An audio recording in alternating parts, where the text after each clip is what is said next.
బూరుగ చెట్టు, ముళ్ళ బూరుగ చెట్టు అంటాం దీన్ని. ఈ ముళ్ళ బూరుగ చెట్టు, ఈ చెట్టుకి కనీసం 100 నుంచి 150 సంవత్సరాల వయసు గల చెట్టు మాకు కనిపించింది. అద్భుతమైనటువంటి చెట్టు ఇది. ఈ ముళ్ళ బూరుగ చెట్టు మొత్తం కూడా ఎన్నో ఔషధమైనటువంటి చెట్టు.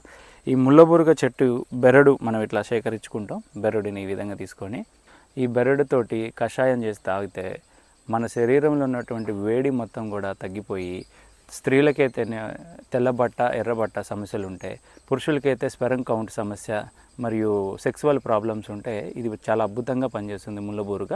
ఈ యొక్క ఫ్లవర్స్ని మనం పురుషుల యొక్క వీర్యకణ సమస్యలు కానీ సెక్సువల్ ప్రాబ్లంలు ఈ ముళ్ళబూరుగ యొక్క పువ్వుని మనం వాడినట్లయితే, లేహంలా చేసుకొని తీసుకుంటున్నట్లయితే అద్భుతమైనటువంటి ఉపయోగాలు మనకు వస్తూ ఉంటాయి.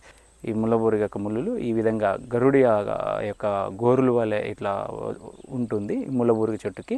దీన్ని మళ్ళీ మన టేకు చెట్టు యొక్క నార, ఈ నార ఇట్లాంటి నార వస్తుంది టేకు చెట్టుకి.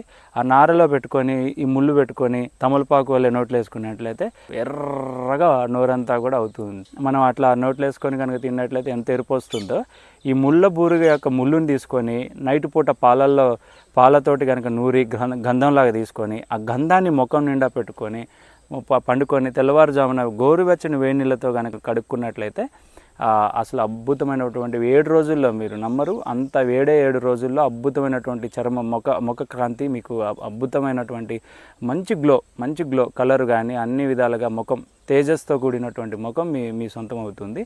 ఇక బెరడులో అయితే అమోహం గమ్ము మోషన్స్ అవుతున్నా కూడా, విరోచనాలు అవుతున్నా కూడా ఈ యొక్క బెరడుని మనం అద్భుతంగా వాడవచ్చు. అంత ఉపయోగాలు ఉంటాయి ఇవి. మనం ఈ బెరడుని కనుక తీసినట్లయితే ఇట్లా జిగురు వస్తుంది.